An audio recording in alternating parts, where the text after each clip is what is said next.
Hey, hey, hey, what's going on out there, everybody? It's your boy from Brooklyn, Shannon Ambrosio, just saying what's up. Are you guys ready for another Everything and Nothing podcast? Because it's about that time, folks. New season, new studio, just new. It's going to happen, folks. Today is all about the fight game. So put your dukes up, folks. It's going down. Keep all bloody noses and black eyes inside the ride, folks. It's going to happen. To the left of me, he needs an introduction.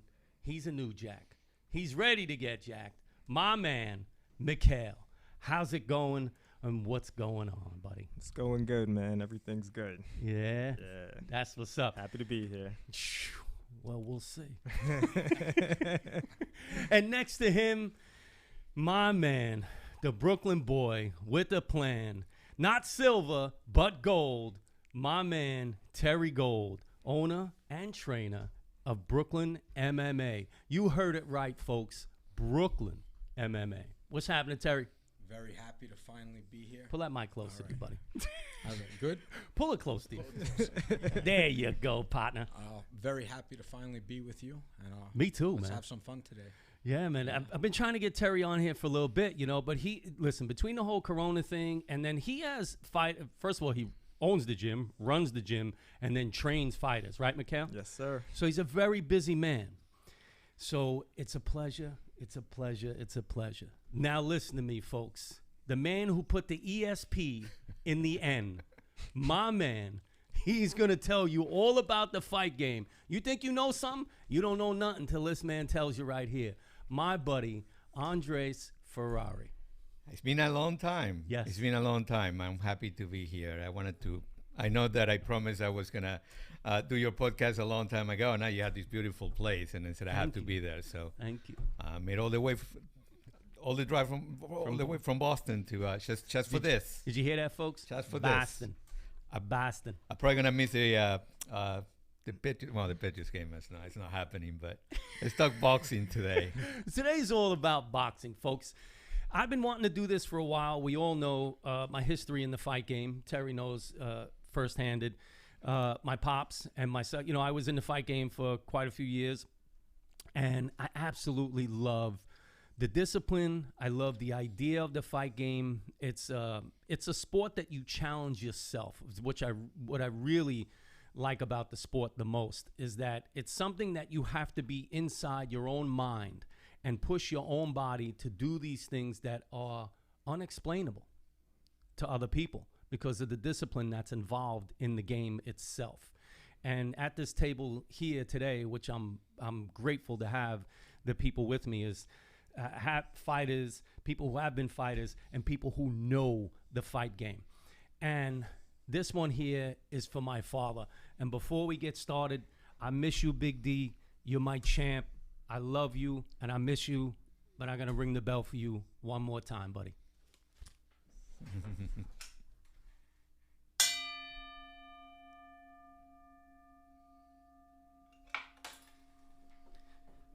All right.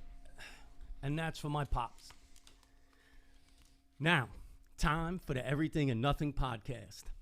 So, of course, we all know the fight game just in general. So whether we're talking boxing or whether we're talking MMA or UFC, the fight game or to become a fighter is a very mental strategy that you have to play with yourself on a daily basis.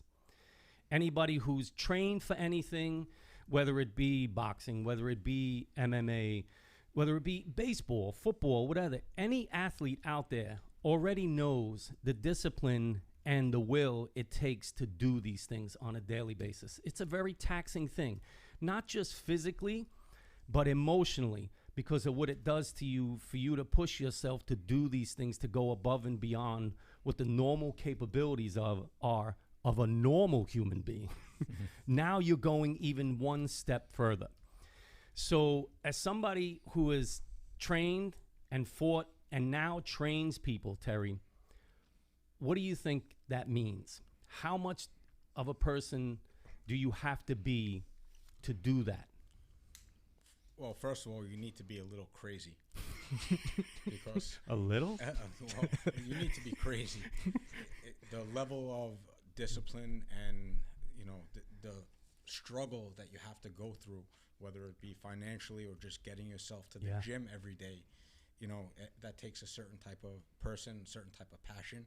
Yeah. And also, you're going to really drive the people around you crazy. So, you know, you have to be willing to take the walk by yourself, or you have to have the people in your corner that are really in your corner and know what they're in for. Yeah.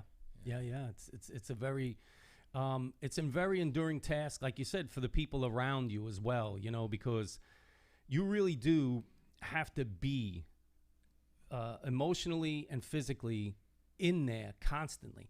Even if you have a regular job, or even if you're taking care of your family, or even if you're doing your daily tasks, your mindset has to be in that gear constantly. I mean, think about it. You're physically beating yourself up, like physically, whether it's the running, whether it's the sparring, whether it's the heavy bag, the thousands of sit-ups you do, whether it's 4 o'clock in the morning running 5 miles. And then it's the idea that you have to psych yourself up to do these things every single day. Right. It's very hard, and most people don't understand that. And nowadays, there's also a business aspect. You know, maybe not so much in boxing, but in MMA, you have to be sellable. You have to be able to promote yourself. You know, sell tickets to the venue, and you know, get your own sponsors. And Right. if you're not good at that, even if you're a good fighter, you might not be able to go so far. You know, you need to be marketable, and you need to be able to sell yourself. Right. And if you can't do that, you're not Yeah. going to have a great career. How many fighters, Andres can speak on this too, how many fighters get left in the gym without the right promotion and without the right people behind them? Right. And not only that, what he's saying about selling tickets, that's a big deal. Sometimes you get into a fight because you are allowed, you know, you can actually sell, you know, 200, 300, 500 tickets. Right. And that money, most of the money goes to the promoter anyways. And on top of that, then, you know, you're talking about the families and all the sacrifices, and the fighters want to fight, but their families and their friends are the one, oh my God, he's crazy, he's going to fight, and they worry about it. So Right. it's the whole circle around, it's not just the fighter. When you see, you know, one person in the ring, it's just the fighter, nobody else, it's one person against another, but it takes Right. a lot of people for him to get there, and also a lot of people are worrying about that particular fighter, and it's really difficult, really, to make it to, you know, the next level. Talent can carry you so much these days. You can be a really, really good fighter, but if you really don't have the right people behind you, some promoters work with certain trainers, and they look at those fighters. Right. If you're working with a trainer outside of that circle, maybe you never get the chance to fight in. You know, Like a big sometimes it's just card. a break, right? If Yeah. you're in an undercard, even your fight's not on TV, but you score a great knockout, Right. we put you on TV. We put you on ESPN as a highlight, and people remember your name, remember that knockout. So if you have the opportunity to make it to one of those shows, it's great. If you keep doing club shows, and you never make it to one of the bigger ones, it's very difficult. Right. And it's funny you mentioned the club shows, right? And Mikhael, you're just coming up in the fight game, right? Yeah. So training, the amount of stability that it takes to do that, aside from what your daily tasks are. So what do you do aside from train now? Aside from training, like I got a little tax business, family business. Okay. So on the side, you know, I still have a little something that's able to like support the training. Right. But like, you know, it helps a lot. You got to have a little something like these days. You know what I mean? Because it's a lot of work to like come up. Like the training is a lot. You got to make sure like you're eating properly. Like the nutrition is huge. You know, you got to watch out on the rest. But like the major thing is like you got to have proper coaches, man. You can't just, a lot of people like to go in there, rip the heavy bag and think like, all right, I'm good to ready. go at the end of the day. And like, nah, man, you need someone that's ready to correct like every little thing. Like with Terry, when I started, you know, like it was like, nah, I want to start competing. And he was like, we're going to start, you know, small. You pick something to work on. So the first thing we did was jiu-jitsu. He was like, I'm gonna get you, know nothing about jiu-jitsu and nothing. He's like, 3 months, I got you. We'll be ready. And then he called me in 4 times a week before our regular training, one-on-one, and we're going. And then you transition a little into ground and pound. He's like elbowing me, like he's like, this is how it's gonna feel when you're in there. You know, you got to get it. You got to be ready. You know, you got to be on it. So we talk about this, and I love, first of all, the enthusiasm on your face when you started talking about the fight and boxing is fantastic. And that's the difference, right? You know right away when somebody's ready to fight or wants to be a fighter, because the enthusiasm, the idea of what you do. But the thing you said in there really took me back to what Andres and I were talking about, and Terry knows very well, Brooklyn fighters. And the man who had the best saying in boxing, as far as I'm concerned, right now still goes to Mike Tyson. And it's that everybody has a plan until they get punched in the face. Yes, sir. And that to me is the critical moment in the fight game, period end. I don't care. You could be the toughest guy in the neighborhood. You could have kicked 10 guys' asses at the bar last week and had 17 shots. But let me tell you something. Stand across somebody in the ring and now put your dukes up and get punched in the face. What do you do next? That right there is what separates the people who want to fight and the people who don't. And I just admire that, you know, and to me, that's why I have the love for the game so much. And it's not so much my ability to have been a fighter. It's the idea and the discipline that athletes take to do those things, to put themselves through those tests and tasks, right? And it goes in every aspect of the game, right? It's not just being in the ring and fighting, but, you know, when the first thing he said was, yeah, you know, having good coaches and listening to the coaches. That's the first thing they forget, right? Right? I mean, right out the window. Right out the window. Get punched in the face one time, and your trainer's yelling something from the corner, and you're going. And it's even before you get punched in the face. As you're in the ring, you change as a person, right? Yes. So you forget. I mean, it happens to a lot of young fighters. They forget all the training, everything that they told them. They just there and they brawling, right? Yeah, fight or flight. but it's hard to, you know, it's hard not. It's exactly the point, and it goes in, you know, every aspect of life too. I mean, you're ready. You think you're ready. Yeah, that's pretty much it. You think you're ready, and you're never ready. You're never right. Yeah. That was and Terry can speak on this too, because my father used to talk to me a lot about that. And Terry and I have a mutual love for the game because of my father, right? So my father was the first man to actually physically teach you boxing, like and physically kick the shit out of me. That was my first real beating that made me see that there are levels, right, of getting hurt. Yeah, definitely. And you know, it's funny because somebody had said something to me. Yo, big shout out to Shay, love you, brother. But he said something to me yesterday about, you know, the only thing, I posted a picture of my first fight. You know, I had this little mustache. I had the pizza delivery guy mustache, and right up here. So as my first boxing picture, and Shay said something. The only thing that needs to get knocked out is that mustache of yours, which was hysterical. But I have to remind people constantly all the time. I said, you know, it really hurts when you get knocked out. In case you don't know out there, folks, believe me when I tell you, I know everybody out there, right? And you can attest to this. When you're watching a boxing match or an MMA match or something, and you're yelling at the screen, why didn't you do this? Why didn't you do that? I said, man, you have no idea what that no clue. or what that guy's thinking about right now in the ring, do you? Absolutely nothing. And it's hard to keep them thoughts together. But it all happens outside the ring. And we all know that. Right? From your coaches, Terry, my father, and Andres has a lot of contact with a lot of trainers, not just the fighters, right? So the trainer has a different mentality. And I wish my pops was here to talk about it, because I've learned it, and Terry has it now. You have to have that certain ability to know when to push and when to pull back. Right, Tev? Yeah, you don't want to, you know, break the person you're training, and a lot of coaches do that. They push. You have to be able to read the fighter, because if you push him too much, he's not going to want to fight, or at least he's not going to want to perform for you. So it's a fine balance. You want to really train the guy hard, make sure he's prepared, but you don't want to overdo it. So I have some guys extremely talented that I know if we have a fight coming up, sparring is not even necessary.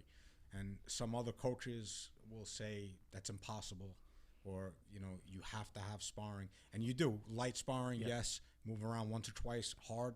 But I have certain people I know that the sparring will make them take days off.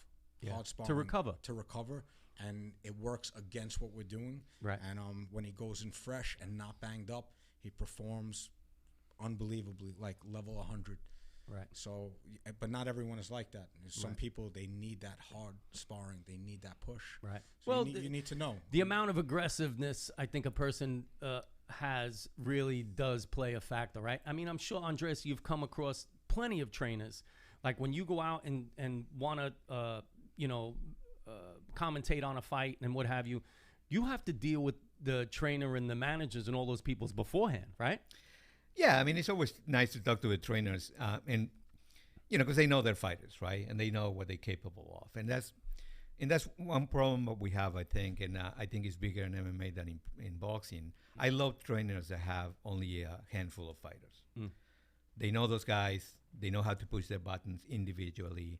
They know how they respond in the ring to certain situations. When you just focus on a lot of fighters, and you treat everybody the same, and there's a problem because you can, over push somebody, and this is a dangerous game, right? It's not. We love it. It's a sport, but it's dangerous. You need to be there prepared, and you're training. We've seen in a lot of fights when people criticize like, oh, they shouldn't stop this fight. Oh, what's the referee doing? Well, it's the trainer, right? And some of the best trainers in boxing, they train their kids, like Floyd Mayweather maybe was the best example, successful, but they have some issues too, and it's something with that too when you actually train in your own son. Yeah, I mean, and what decisions you're gonna make, or if you don't. So training is a difficult job. Yeah. There's a lot of trainers, there's a lot of good trainers, and then there's a lot of great trainers. Right. And thankfully we have a lot of those. It's a bunch. It's not just one or two or three. I can talk about the Freddie Roach or those guys have been doing it forever. But who's an incredible coach, Freddie Roach. Yeah, I mean, incredible, and especially his condition. But he knows when you talk to him and you talk about the fighter, and he starts talking about the fighter, and he knows more of just. It's not just the X's and O's or whatever, right? You want to call it in boxing. He knows the fighter. Yeah. He knows about the family or where he's coming from, what he went through. They said, oh, he has a lot of Filipino fighters because, they trying to find the next Manny Pacquiao. And it's not Manny Pacquiao here. It's just they good fighters. Right. And that's what their work ethic. Trainers want people that want to train and go through the hard work, right? And it's a fun that your coach throw you on the ground and start throwing elbows at you. It's no fun. It's but you have to trust your trainer that's the best thing that you have to be wasn't prepared. to the face. Yeah, no. I didn't hit him in the face. But that's the other part, right? So it's the companionship, it's the camaraderie that you have with Terry that makes you want to do the things you do, right? Right. Like the whole BK MMA situation is a family. Like I was lucky that I lucked into this first like real gym I went into to like get in work, and from Terry to like Coach Aldo to Coach Greg, like once you get in there and you're dedicated, they see you're not in there to just joke around. Like everyone is trying to build you up, and then like new people come in and then you build them up because you want the level of the gym to raise together. Like you got to have the level of competition reflect like where you're trying to be. You know what I mean? So like BK, like they took care of me from like day one. Like Terry pulled me under his wing and he's like, this is what we got to do if you want to compete. Like this is what we need to do, and we just went after it. Because it's like, you got to be a little crazy to want to do this. But I mean... And you have to have that support in the gym, too. It's funny. A lot of people think weird about gyms. If you've been in a fight gym, a boxing gym or MMA gym, everybody has this, I think, off-skewed idea of, like, everybody's in there and aggressive and everybody's punching the heck out of everybody. And I'm like, listen to me. Back in the days when we were in the boxing gyms, they were stablemates. Another fighter helped push you. That's what you needed, right? Especially if you had a fight coming up, especially, you needed sparring with somebody and you didn't want to get banged up, right? Because you can be used as a pigeon. We all know that. But if you're in the gym and you have these stablemates and you have these people and this support system in the gym, as well as outside the gym, it elevates your skill. It elevates your need and desire for the fight game. And that's what I love a lot about being in the gym. And now it's kind of hard, of course, with everything that's going on for guys to get that back. So when in times like this, Mikhael, how are you able to keep up your tenacity? How do you keep your drive going?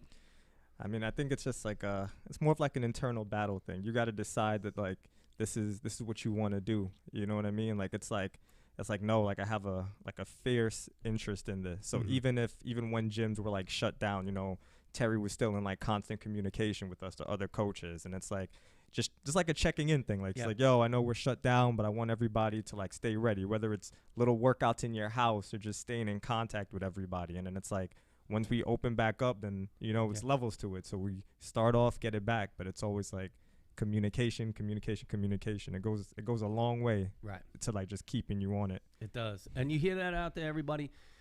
It's the discipline and the drive and the will is what makes a fighter, because anybody, and we talk about this a lot in Andres, you know, and we all hear it, right? Yeah, he's a great fighter in the gym. But when he gets in the ring, whole different story. Yeah, maybe not so much, right? Well, I'm sure you've come across a few fighters. And you know, I was talking to some trainers about that not too long ago for a story we were working on, and some of those fighters they had an opportunity. Fighters that don't look good in the gym or they just normal in the gym, they were performing now during the pandemic in fights with no fans, right, and no lights, right? So you go there and you feel like you're at the gym, so you do your own thing, and then you have a bunch of fighters. We've seen a bunch of these fighters that we never had the opportunity to see before because they weren't good for television, fighting on television or a live stream, and they're really good and they perform really well. Yeah. So it's both sides, right? I mean, it's those guys that never had the opportunity, and we think, oh, yeah, they're good in the gym, but they're never going to make it. Well, some of them are really good. They just need the opportunity. Need the opportunity. Well, we talked about that's the idea of having good managers and good trainers, making sure that your fighters are getting pushed in the direction so they have room to grow. That's very important for a fighter, and especially now, right? When you talk about fighting with no crowds, the energy levels are different. Fighters, like you said, fighters come in and there's no crowd and there's no noise and there's no hurrah behind the fight game. I think it kind of makes guys feel like they're still training. I feel very strongly about this. If you're a fighter and you need some extra motivation when you go in the ring, you're in the wrong sport. Right. Yes. Well, that's true. If you want fans to celebrate after you win, that's a different thing.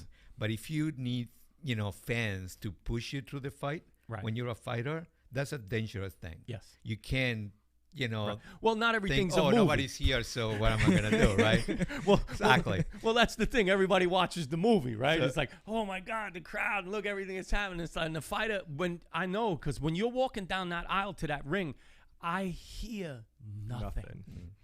And anybody who says they're listening to this guy and listening to that guy, your head's not in that game. It just isn't. Well, I mean, most of the fighters tell you, said, oh, the fans were with you. No. I mean, I just only hear that when, the national anthem was playing and I saw everybody and I got a chance to see, the place is packed and it's a lot of my fans. But then the fight starts, I don't hear anything. Well, some do, some don't. But really, I mean, you don't need extra motivation when you get in the ring. Right. That's when you have your trainer there. That's the right motivation for you. Yes. The trainer is going to say, look, you need this corner, or you're doing this or you're doing that.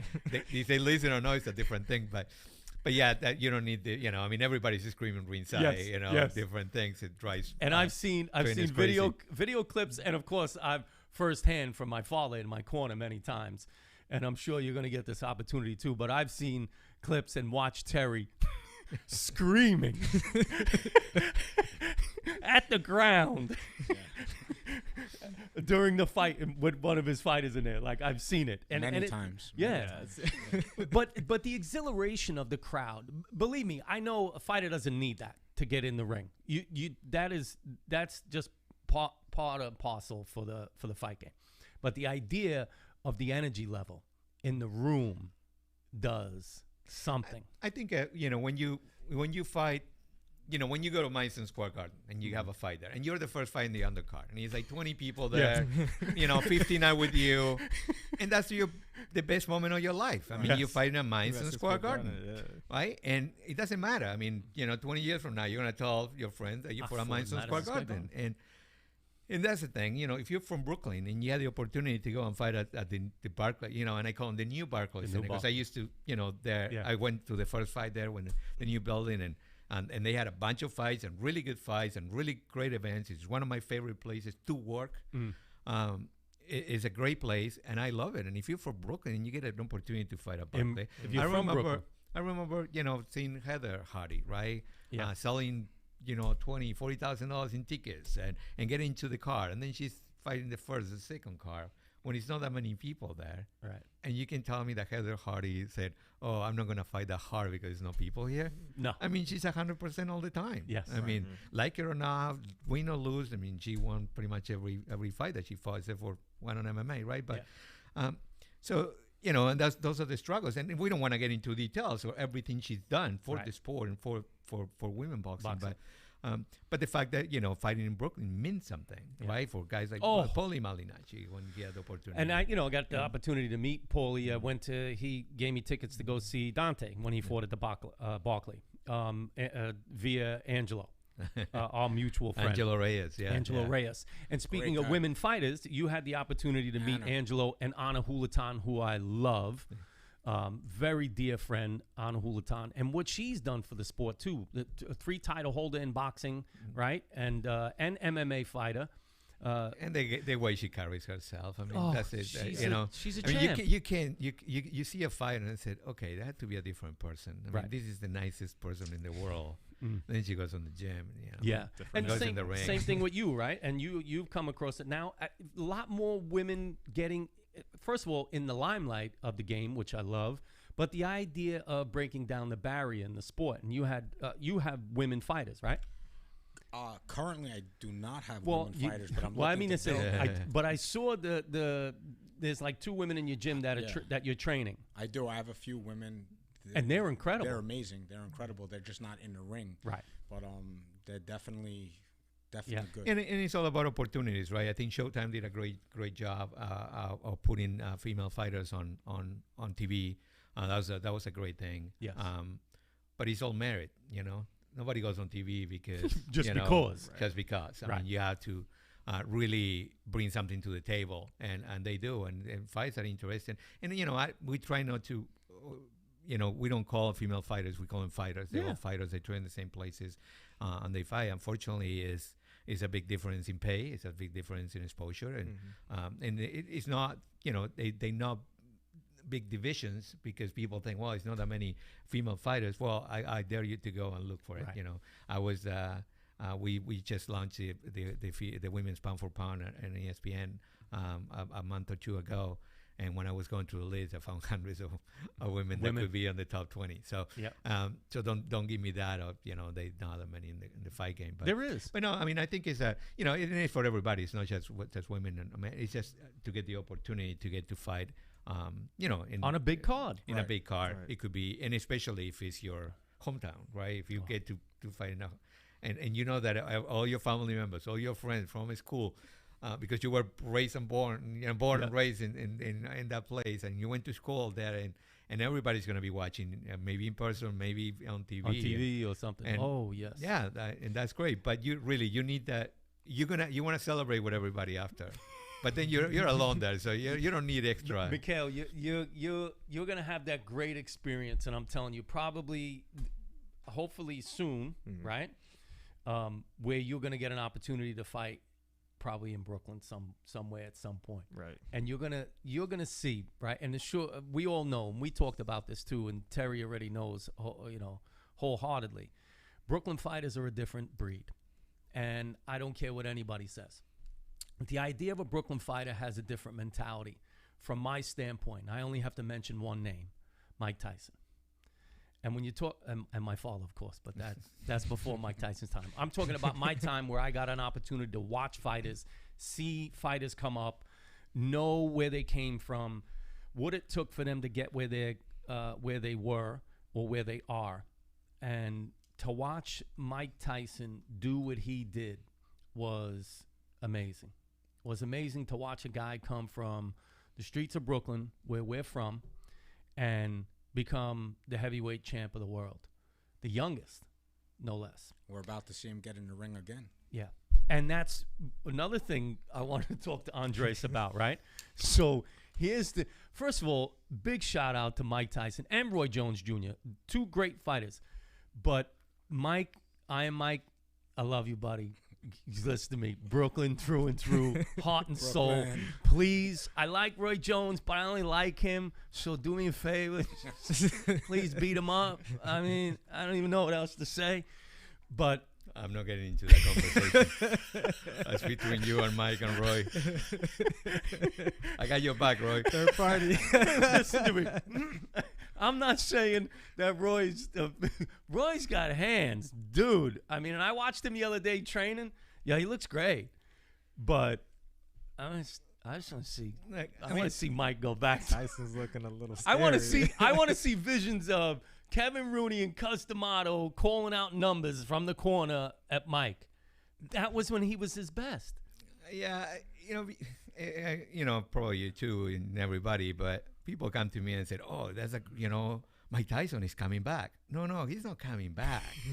You remember Mike Tyson, the baddest man on earth, and Roy Jones. You remember Roy Jones? Roy Jones was in the pound for pound. Best fighter for over 10 years. Yes. What he did in the ring was incredible. People remember probably the last 10 years when he's fighting in Russia and he's doing all these things and he's overweight. He went to heavyweight and he won a title. Fighting in different my buddy John Reese from Massachusetts, right?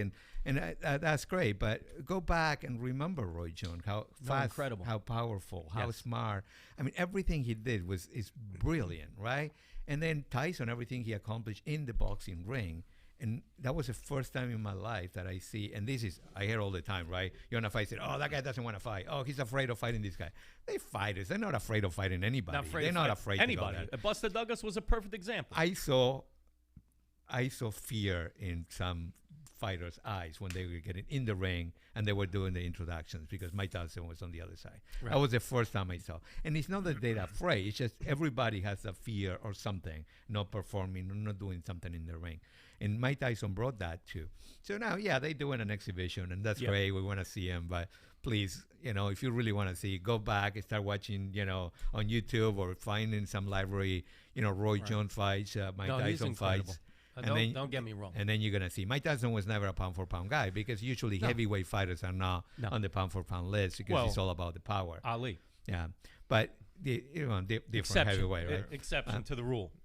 But, Roy Jones was that guy before Mayweather. Yes. So everybody, Mayweather is the greatest pound-for-pound fighter. Well, just go back and if we go back to that time period, too, and I don't know if you guys are familiar. I'm sure Terry is, Mikhael, I'm not sure. But Julio Cesar Chavez, to me, was pound for pound senior. Let's senior, make it clear. Not let's junior, make it clear, right? Because his son fights now, and he's I guess he's okay.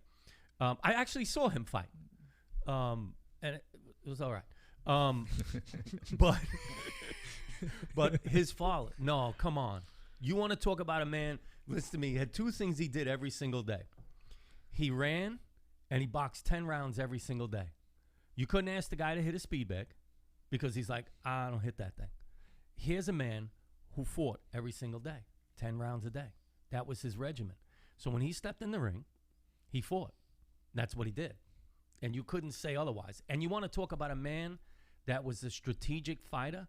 Incredible. His mantra was, hit the body, the head will fall. And a lot of fighters don't do that.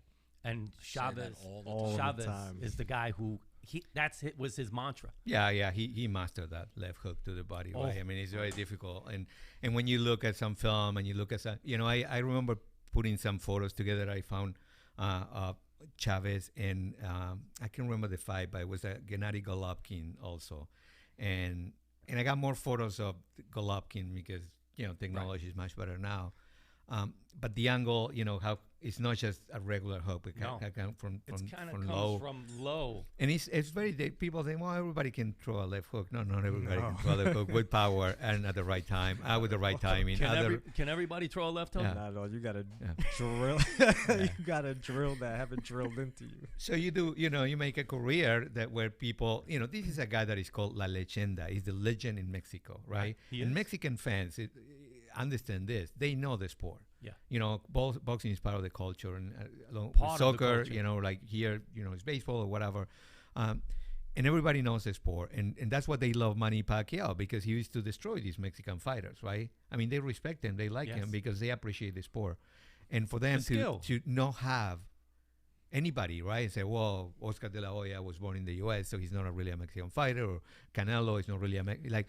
They respect Julio Cesar Chavez so much because he was so good, and everything he did in the ring, we're talking about in the ring, was perfect. Yes. And he did it better than anybody, right? So that's what we think.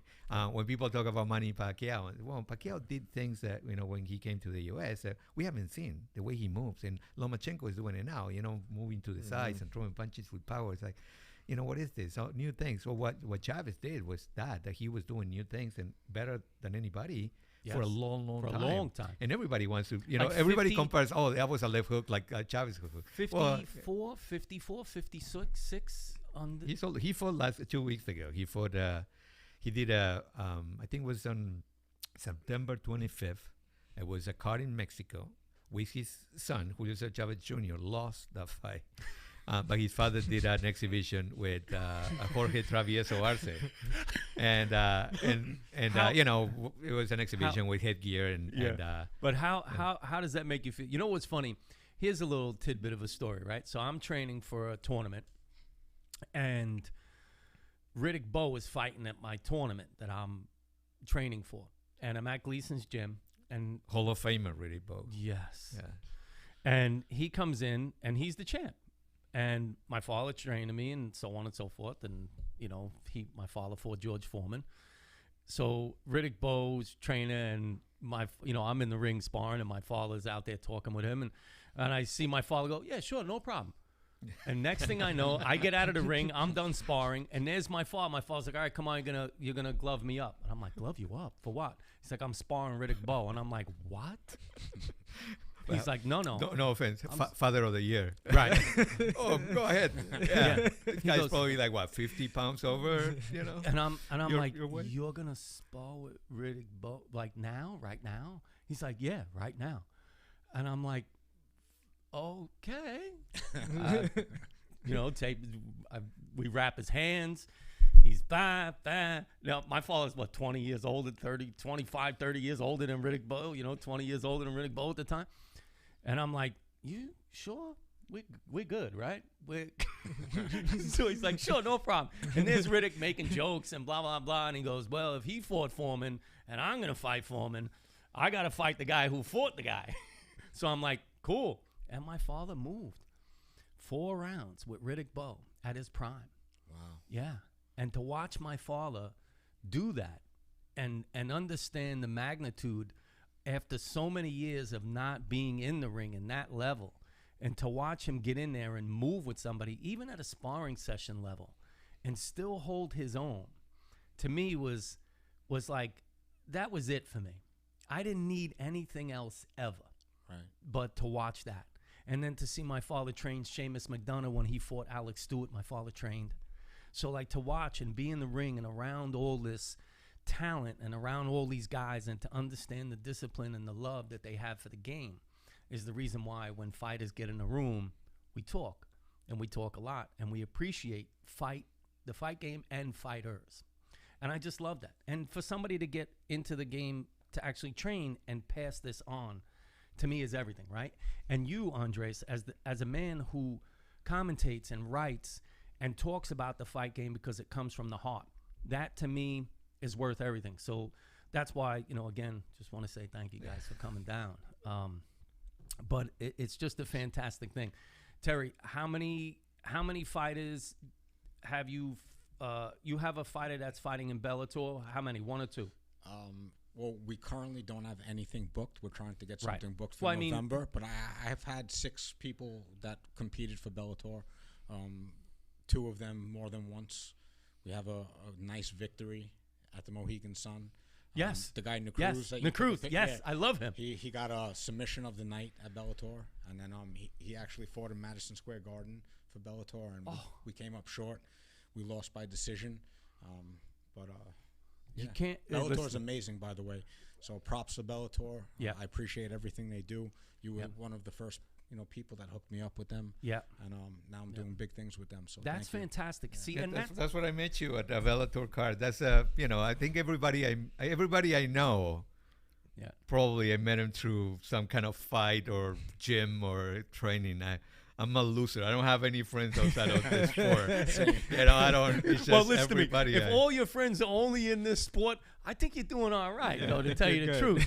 You know what I mean? Hey, listen, Mikhael, you've come across fighters now, right? Because you're in the gym, you're training, you're going to be a fighter, and so on and so forth. The idea of the game, what does it mean to you? Man, it's just competition, man. Like I've always been like really competitive since I was small. So like into like running track back in high school, and then me too. And like sprinting. I wanted to just get at it. I didn't really care for the long distance, so just go. But like this, like I always like pushing the boundaries. You know, like because this you have to grind. Yes. You have to do it correctly, and you have to push. And like every time you get a little bit better. It's like people sometimes expect to come in and think it's going to be this huge jump, you know what I mean? But like the hard work, like that's really what it is. Like, here's a good one, right? And so we all know this, right? So you're in the neighborhood, everyone's like, oh, so you're in the gym now, or you think you're tough? I could do that. How many of your friends tell you that? Listen, let me tell you, man. We got I've had enough of them that they came in, they're like, yeah, I'll do this, I'll sign up, and then they come in for one day of training. Some of them might last a couple weeks, and then they're gone, man. It's you gotta be driven. You gotta decide that like I'm in on this, because you're sleeping, somebody else is putting in a little extra work. Like somebody's coming for you, so you gotta know that like you need to be crazy. You need to. Yes, you need to. Well, you have to have a discipline. I think the best thing for me was when my father decided that was it. You're going to the gym. So in other words, to give a structure and a discipline to somebody in this particular sport, you're giving them a driving force for the rest of their life. You want to talk about willpower and discipline? You get it from the fight game. Yes. You just do. Yes. Well, I mean, I'm biased because the fight game is my love, but any sport. I think any sport, for you can call team sports or individual sports. Like we in boxing, we don't see boxing. In all the respect to the fighters, but it's not an individual sport because they never gonna be there. Unless you are a Floyd Mayweather or one of those guys. Right. Without a bunch of people, that could be your family, your friends, your trainers. Somebody that hooked you up at the gym at the first time when you didn't have money to pay for the gym. Somebody broke it for free because I wanted to help you. So it's a lot of stories like that in boxing. Unfortunately, all the boxing stories are similar. You're growing up poor, going to the gym, but learning discipline and I get it. You can learn discipline, in your house, or your family. Yeah. But the gym, the fact that you go there and everybody had the same passion for the same, and then you see it as a sport. It's not that you see it as a place is violent, right? It's a sport. You have to learn because you don't learn the sport. You have rules, They say, oh, that's barbaric. MMA is barbaric. Well, they have rules. They have rules. They like it or not. I mean, it's not like, they different things. It's more, in football, they've been doing more studies on concussions, right? Head-to-head collisions. And the name of our sport is hit the other guy in the head. Yes. And we need more data. Really, we need more studies. Nobody's putting any money into that. They started to years ago when I was fighting amateur.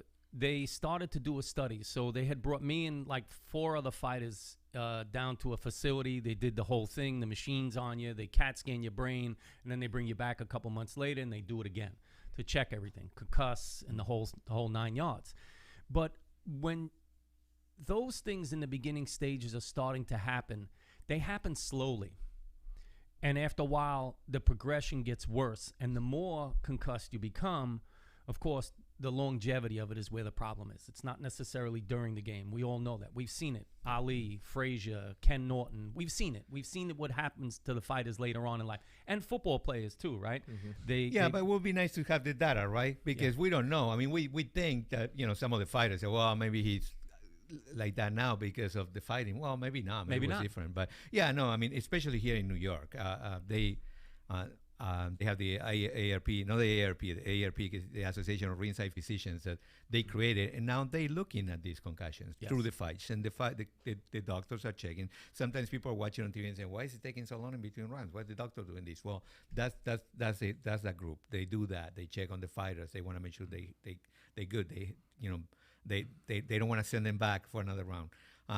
And we're doing that, but we still not collecting that much data. Right. And we're not allowing, especially in boxing with the big organizations, there is some technology that can put some kind of, chip inside in the gloves, so you can measure speed and power and things like that. And, Yep. So we need to collect more data, I think. And but yeah, For the this long is term. This is again, right? Boxing breaks your heart. It's a gladiator sport. So the idea is that you already know, getting involved in this game, this isn't tiddlywinks, folks. I'm sorry. This is not, this is not like, nothing's going to happen. Something is going to happen somewhere down the road. It just is. How do you make that decision as a fighter? Knowing all that, right? I mean, especially now, because now we know that, boxing is bad for you, right? Yeah, right. It's like cigarettes or coffee, Yes. right? But we're still all doing it. So how do you know?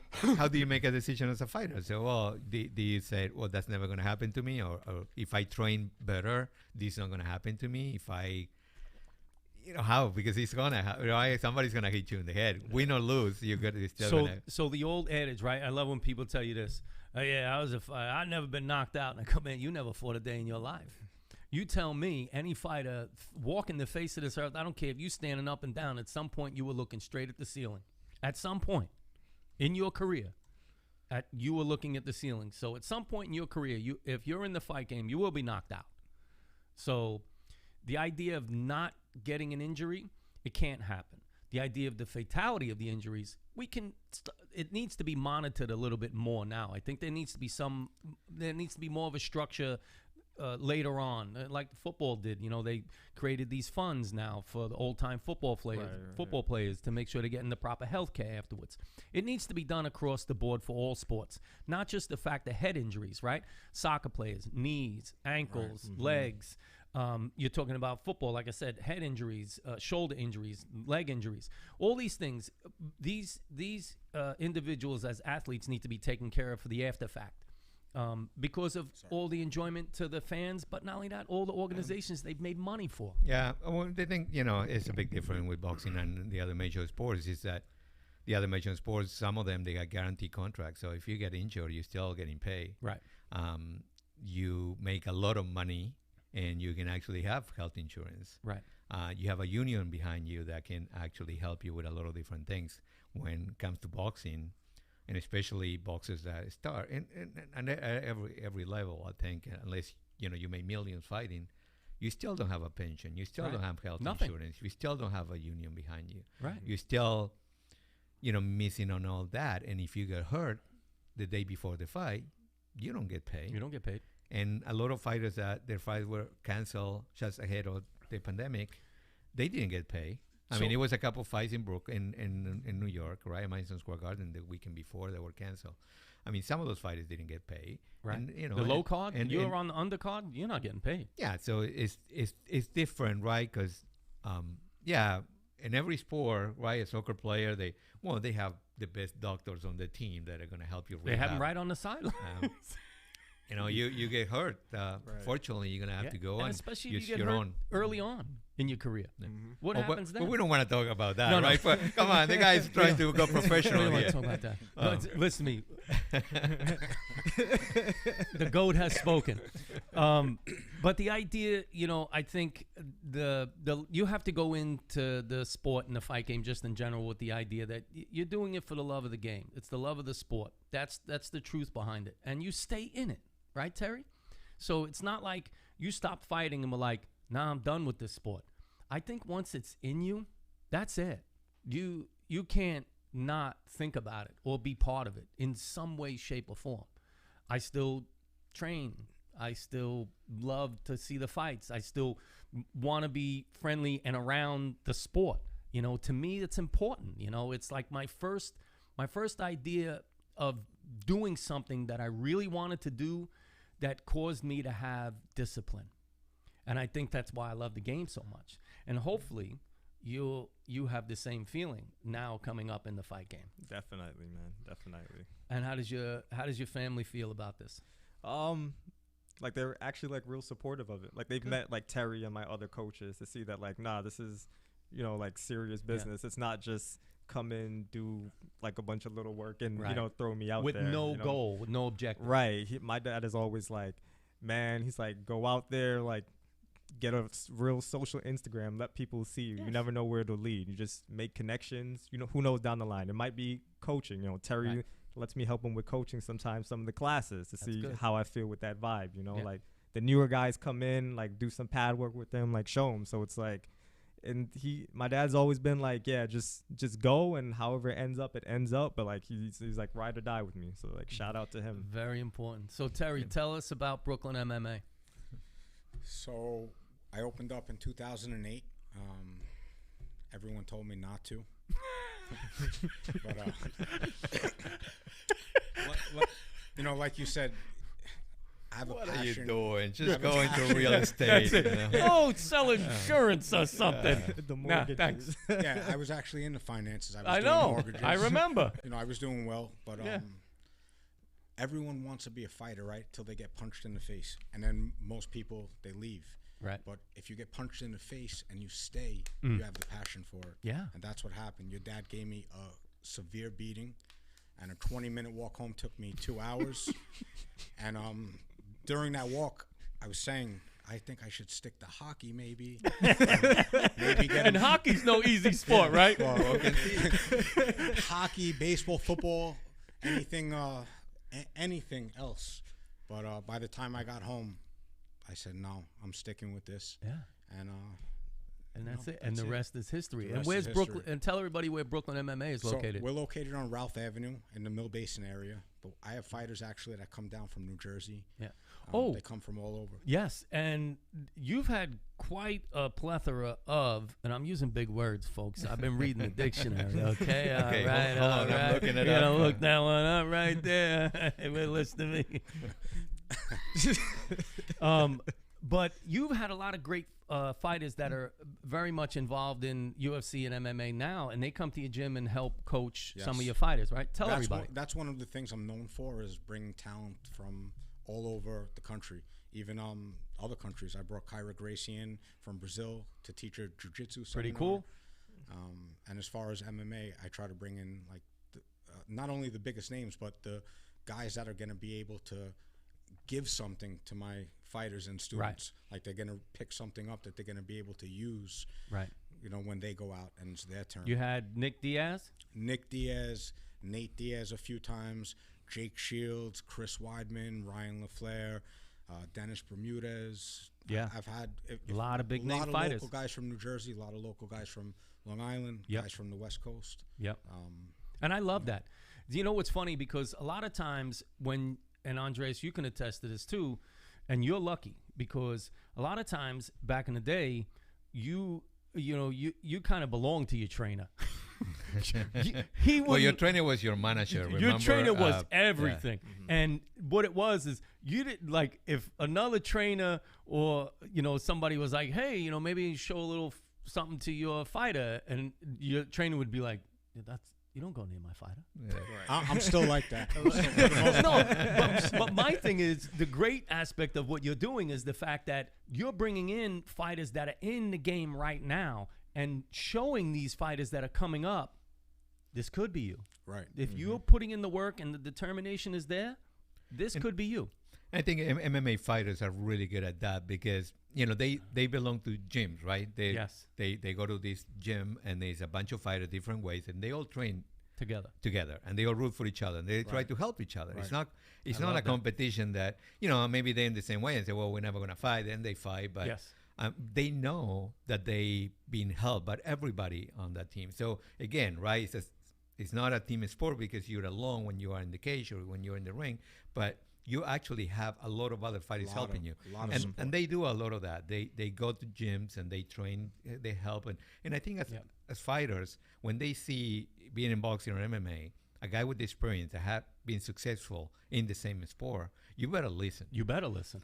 Right? Maybe you don't like him. Maybe he's not your favorite fighter. Maybe you don't respect him. Maybe, I mean, Nick and Nate Diaz, right? I mean, these are two guys, right? You want to talk about brawlers? Right. Yeah. San Jose and that those area. are my guys. And when they talk, you're gonna have to listen to these guys. They remind me listen to these guys. back in the day of me and my brother. I mean, my brother was a little bit smaller, but my brother's a giant, so there's no two ways about it.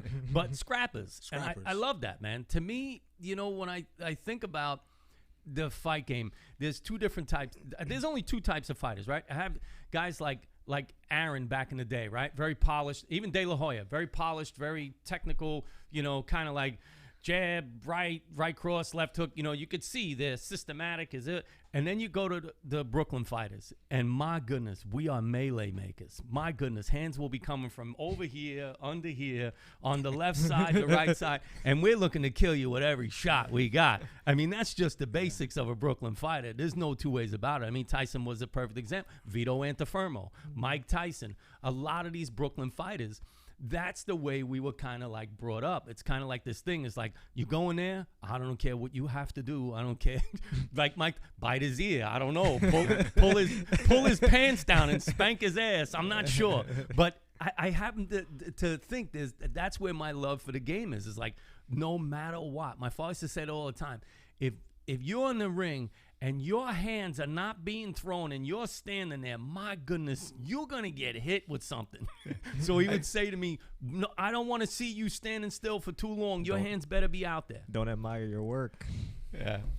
I think, and it's funny because we always talk about, oh, he's a Brooklyn fighter or at a Brooklyn fighter style, or he's a Philly fighter, right? Right. By the shoulder roll, whatever, Yes. right? Mm-hmm.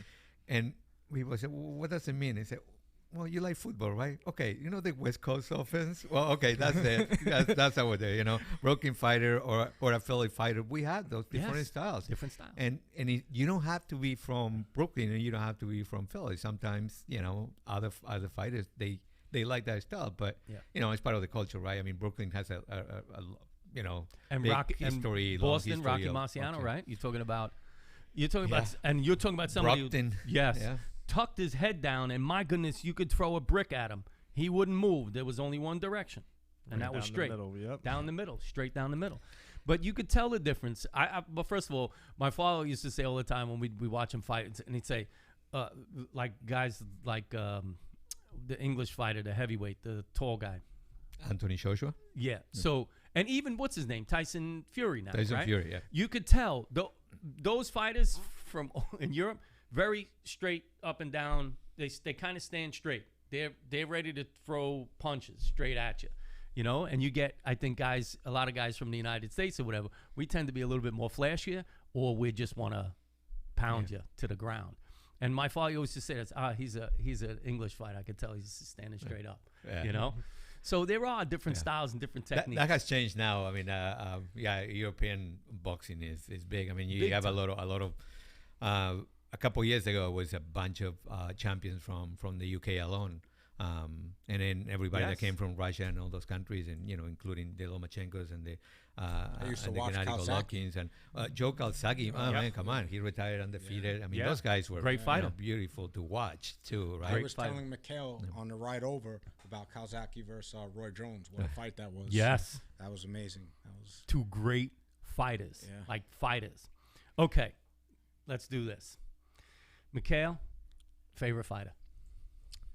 Right, definitely like Lomachenko. I like the style, man. Oh, because I remember reading about how his dad made him, you know, take Ukrainian dance and everything. Like, that was like, I like the whole backstory, the work he puts in. Like, it's. Do you know that he's from Brooklyn and Lomachenko is fighting? I know, but I mean, we shouldn't do that. You're too close. I mean, I know we're social distancing here. You should a little bit might have to back away. up a little bit. Yeah. All right, Terry, go ahead. Nick and Nate Diaz, the Diaz brothers. I know they're your favorites already. You don't have to tell me. My favorites. I know. I could see it. Is it because they're do or die style? Those guys will fight until they're crawling. They won't stop. They're do or die. Like, if you look at George St. Pierre, for a long time, that was the guy I looked up to. Yeah. And he knows the best way to win. Yes. And take the least amount of damage. And he's also one of the most well-rounded. But I like him. If you put him in a alleyway with Nick Diaz at the end of the night. George St. Pierre is going to quit, and Nick is not going to quit, and Nate is just my boy. So Nate's a legend. Nick Diaz was considered the best boxer in MMA for a long time. For a long time. You know, if you and I don't want to get into that discussion, because if you're a boxing guy, you know, nobody in MMA can box. Right? It's different boxing for MMA, but Conor McGregor knows that. Yeah, first. But Nick has. I think Nick is one of those guys that if you put him to train boxing for 6 months, he's gonna make it. Well, and it's not that many fighters like that. He's doing full sparring with like Andre Ward and real they deal used to do boxers. that, with Andre, and not only him, but Gilbert Melendez. Yeah, you know, all those guys actually sparred with Andre. Yeah. The scrap pack. Andre was a much bigger than those guys. Yeah. All right, Andres. I know you're the man with all the knowledge. I'm gonna give you the horrible answer. All right. You know, I don't have a favorite fighter, but I'm sure. Well, because you don't want to be biased, and I understand that. I have generational fighters, right? Like I'm I can an Ali understand that. guy, right? And I love Ali. And a few years ago, I went to Grand Rapids because a friend of mine I made a sculpture there, a fighter from Grand Rapids that I didn't know anything about, the Michigan Assassin. Stanley Ketchel, Polish guy. He was considered the best middleweight in history. And he was killed when he was 22. I know the name. It's a beautiful statue there in Grand Rapids. And Grand Rapids has a great boxing culture, too. Yes. Mayweather is from there. Yes. So I like that. I started watching as much as good. It's only like 2 or 3 clips of that guy. But and then you had those guys, right? I was a Chavez fight. I was a De La Hoya fight. Definitely a Lomachenko fight. I think he's great. He's our number 1 pound for pound fighter on ESPN. I like him. And then, you know, I got the guys like Gennady Golovkin that I love. The Sugar, going back, Sugar Ray guys that I like. Roberto Duran was the guy that was. Oh, come on! People Hands remember that not much, but this is one of the best fighters ever. You know, you can put him on the list. And he's on my list for sure. So, you know, and then of course I never, you know, I saw just clips and videos of guys like Rocky Marciano and those guys. Well, and Jack it's Dempsey. different. And Jack Dempsey. And, you know, you get, you know, Roy Jones was another one of my big Pound for pound. favorite fighters. Here's a name, Virgil Hill. Virgil Hill. Light heavyweight boxer back in the Sounds 80s. familiar. My goodness. Yeah. Light heavyweight was one of my favorite divisions. Light heavyweight. But that's another thing too, because it changes, right? I mean, for a while, the heavyweight was the glamour division, and then it was different. Then lately, it was the welterweights or the middleweights. And now, when you go to the lower divisions, and then you have Lomachenko fighting as a featherweight, and now it's a lightweight. But and you're watching Paul fight. We just talked about him. Malignaggi? Yeah, Paulie Malignaggi. Those divisions from 126 to 140 were really hot for a while. And still, guys are moving now. Flashy fighters. You know, so you still have, you can say that you have the best fighters at welterweight now with Errol Spence and Terence Crawford, Danny Garcia, Keith Thurman, Manny Pacquiao, all those guys, right? Teofimo Lopez probably is going to go up at some point and fight at welterweight. But, you had the middleweight for a while, too. And now, had the Charlo, one of the Charlo brothers still at middleweight. And he showed the other day that he's not just, an angry fighter. He's got some really, really good. So, you have divisions sometimes. The heavyweight for a while was nobody cared, right? Yeah, it was dominant. But then nobody cared. And now it's back because, you have the Andy Ruiz, that surprising way with Anthony Joshua. And, before it was the Klitschko beating everybody. Well, and then you have you have Tyson Fury, and then you have Deontay Wilder. And then you have some young guys, too. We can't forget my boy, Shannon Briggs. Big shout out to Shannon Briggs. Because he was the tormentor of the brothers over there. Yeah, especially the Klitschko Vladimir. brothers. Yeah. Oh my gosh. Who I love. He will show up in the bathroom when Klitschko was there taking a piss. He would go anywhere. Telling, we need to fight. We need to fight. And he still. I remember when Klitschko fought Brian Jennings at Madison Square Garden. Right? Was it Madison Square Garden? I think so. Yeah. Johnny, can we look that up? And it was at Madison Square Garden. And Shannon Briggs shows up at the weigh-in and started screaming, and that was the greatest day ever. I mean, I seen him at fight in the center, but that was the first and only time I saw him screaming at Vladimir Klitschko. Yeah. And it was the funniest thing ever because the weigh-in was at the entrance, Madison Square Garden, you had the glass door when you had the ticket. Well, it was right there. Yeah. It wasn't underneath No, at the he's theater. The theater, the entrance when they do the thing. He's on a top. true Brooklyn boy. Yeah. When the opportunity's there, that's the takes one it. you take. Yeah. You don't care. You gotta love Shannon Briggs. Yeah. So big shout out to Shannon Briggs. I'm hoping. I mean, I'd love to get him on here. He's an old friend. Like I said, we trained at the same gym for a while. We sparred. He hurt me a little bit.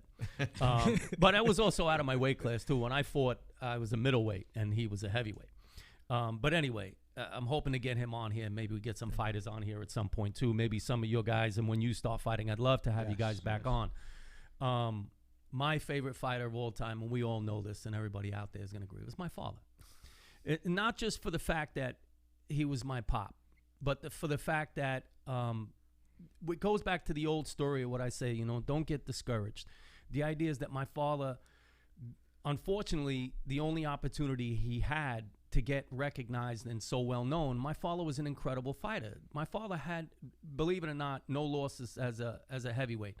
My father had probably more amateur fights than most people have in their pro careers, hands down. My father fought amateur for like 5 years before he won the gloves on his second try. So he didn't win the first time. Second time he went open class and won. My father won the Golden Gloves, just to give you an idea of what the magnitude of what a fighter my father was. My father won the Golden Glove tournaments in 1964, same day as Chuck Wepner. And if anybody knows the fight game, you know who Chuck Wepner is. Yeah. Chuck Wepner was the Bayonne bleeder from New Jersey. Chuck Wepner is the guy they made the story of Rocky about. So just to give you an idea. So my father won the Golden Glove tournaments on the same night as Chuck. Wow. So that's the magnitude of my father. My father fought at the same time and came up with guys like Ali, Ken Norton, Frazier, all these guys back in the 60s. And my father's only loss was George Foreman. And my father came in almost 40 some odd pounds lighter than George Foreman to the fight and took the fight anyway. Didn't get paid much money. Madison Square Garden, Howard Cosell was the announcer. And to watch that fight, and you can watch it all on YouTube, you can watch the clip. My father doesn't win. So if anybody wants to know. Otherwise, we'd be eating on the Waldhelm grill in case anybody wants to know. You ruined it for me. And I ruined it for you. But the idea to me was that I had the opportunity to be around that man, understand the fight game, learn the fight game, and love what it took to be a fighter. And that's why I went into the game. It was just the allure of this thing for me to watch people want to do something so bad they would give up everything for it. And that's why I fell in love with the sport.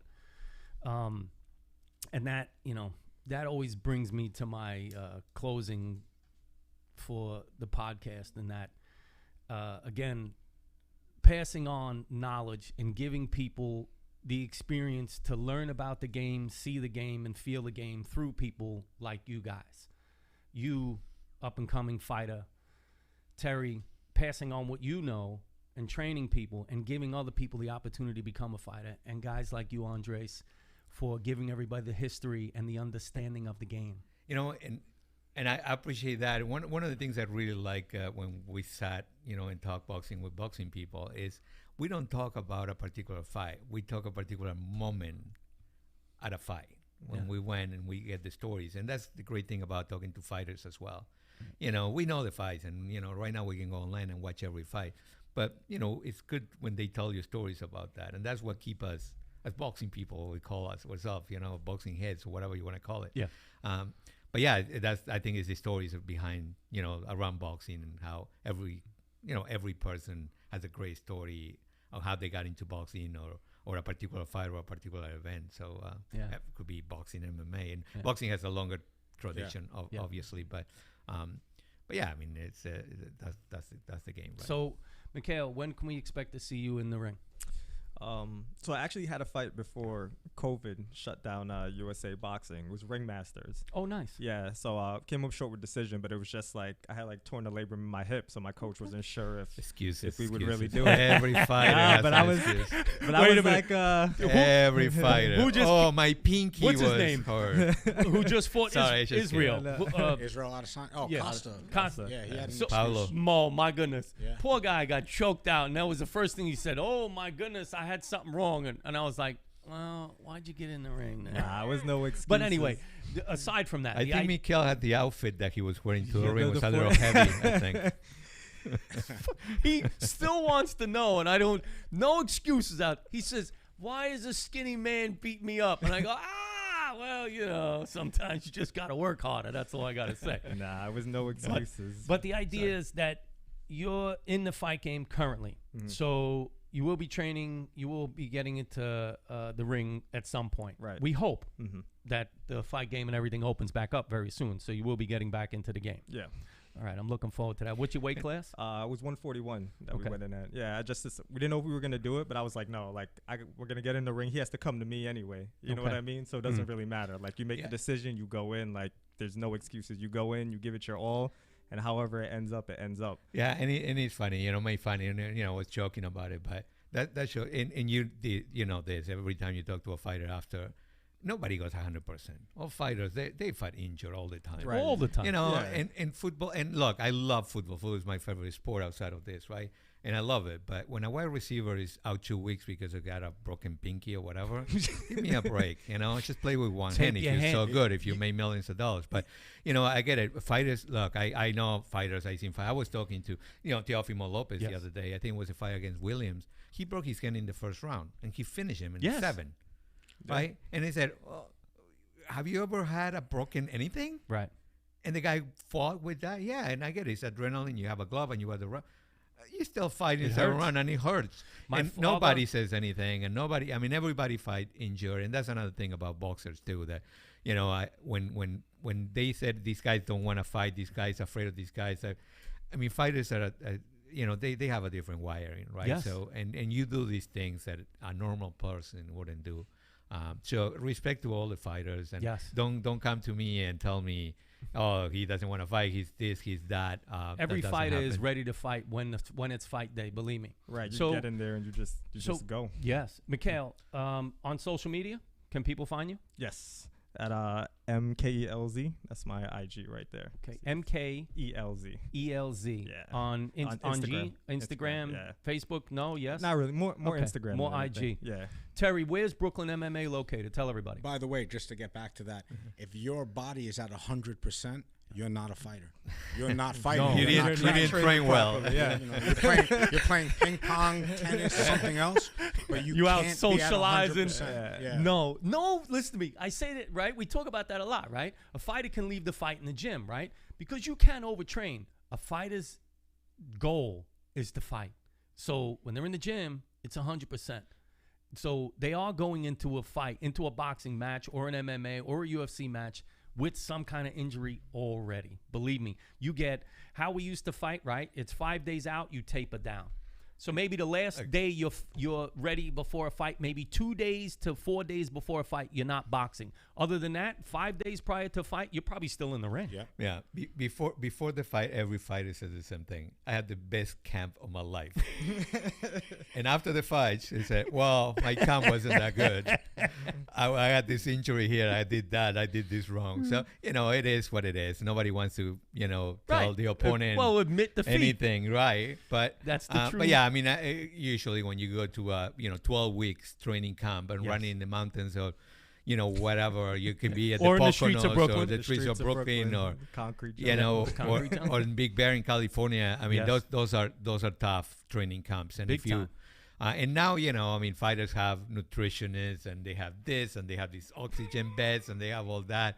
Before you were running with just Converse, you know, Listen through to the me. rocks, right? Listen to me. Picture this, right? I'm 16, right? 15, 16 years old. My father's like, we're running today. It's 100 degrees outside. He's like, put construction boots on, sweatpants, long sleeve sweatshirt, and that wool hat. And I'm like, you know, it's 100 degrees outside. He goes, we're running today on the beach. I'm like, what? In the water, with the boots and the sweat clothes, the whole Reese Park up one side. Now I'm soaked, right? And then on the way back, he makes me run in the water and hop over the buoys. So with the wet boots, wet with the clothes. construction boots. Yes. And then I get to the end. We're in the parking lot, and I proceed to throw up everywhere. Oh, and he thanks for goes, sharing that. and he pats me on the back. He goes, "You were ready." So where can they find you, Terry? You guys can find me on Brooklyn Official on IG, or Brooklyn Mixed Martial Arts on Facebook. Tell everybody where the gym is. We're on 2418 Ralph Avenue in the Mill Basin area of Brooklyn.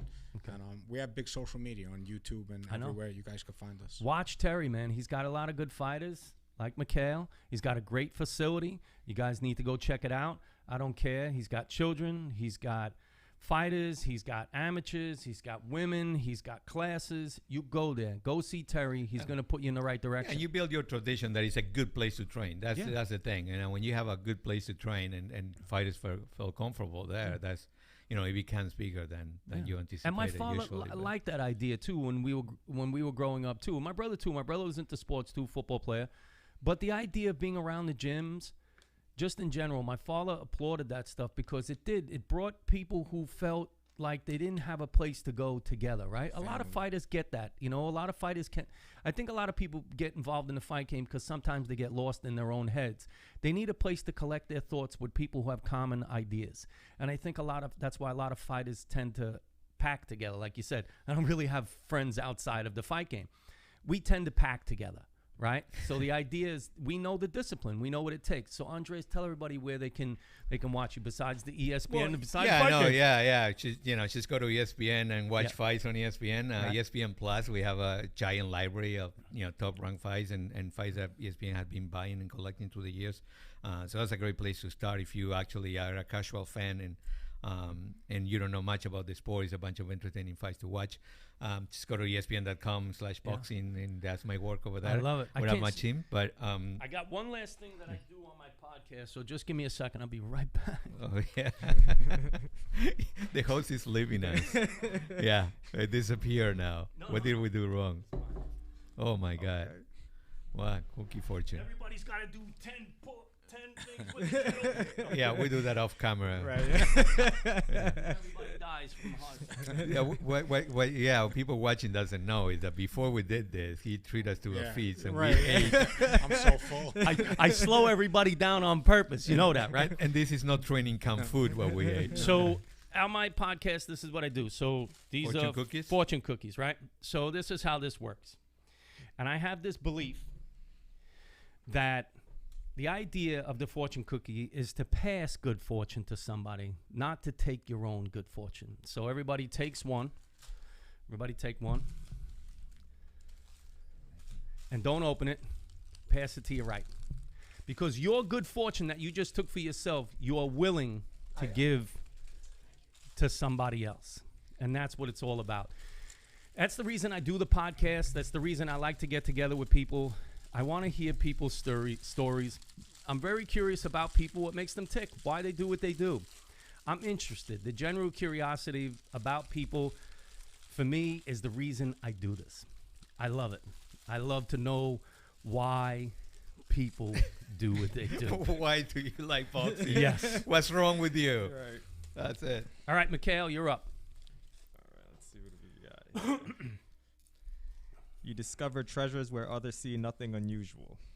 That's fantastic. I love that idea. I love this one. Yeah. And Terry gave that to you. You see what I'm saying? You have to pass your fortune on to good people. So, Andres, what do you got? You will be spending time outdoors in the mountains near water. Oh. So thank you. All are you right. paying for my vacation? Yeah. You gave this to me. Well, it's good. Where are you sending It's me? funny you said that because you're in a different place. I have a creek right outside. You're next to water. So this all kind of adds up. Yeah. That's funny, right? Comes full circle. Perfect. Terry? Can I give this one back? We always have one, and it had to be you today. It had to be me. Bring something up from the back burner. Well, you are bringing something up from the back burner. Your gym was closed. It's slowly going to reopen now. Yes. And you put having fights on the back burner, but now they're coming back. That's what that means. I like it. You see what I'm saying? Nobody gets a bad one. I already have mine. I'm gonna travel. You did already. He gets a vacation. Wait, you're here. Yeah. I don't bring anything from Johnny the back. boy. Johnny boy. You there? I'm here, man. What's up? We didn't get you one. I know. I was kind of bummed out that you guys No, didn't ask me who I my didn't favorite forget- boxer was either. Ooh. No, and I'm upset too because we didn't hear from you today. Yeah, no. So I figured this was, if anybody had seen me, they know that I don't know much about boxing. Johnny, so I figured I Johnny, would you just ready? leave it. Heads all right, up and over. There you go. So we got Johnny. Listen to me, everybody. In case you don't know, Johnny Boy is the wizard behind the Everything and Nothing podcast. He's been part of this process shoot for a while now, helping me get all these things dialed in, and I absolutely appreciate him and love him to death. Anytime. Oh, and by the way, Little Mac is my favorite boxer. Okay. He's a little tiny guy on Mike Tyson's Punch Out. Makes his way all the way up, and if you time it right, you go all the way. I love that. Johnny, you're always a value to this entire process. Why, believe thank me. you. All right, Thank so what's your fortune?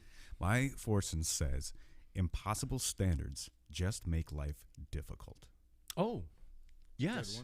All right. I like that. I can vibe on that. Yeah. You Well, said, if you had to deal with Shannon every day, gee, Andre. that tells you. Gloves are off, guys. I love you, but I see you once every couple of years. Right? Well, we got to change that Yeah, now. right, we're gonna do For that. sure. Okay, you ready, folks? Happiness lies in good health and bad memory. I like that. All right, all right. Well, your All right. memory's pretty good. So Yeah, it's not bad. good. It's not Yeah. bad. So I'm all Yeah, right for now. 75, your memory's good. I'm not a bad egg. All right, listen, folks. This is how it goes down here on the Everything and Nothing podcast. I'm your boy from Brooklyn. You know my message, right?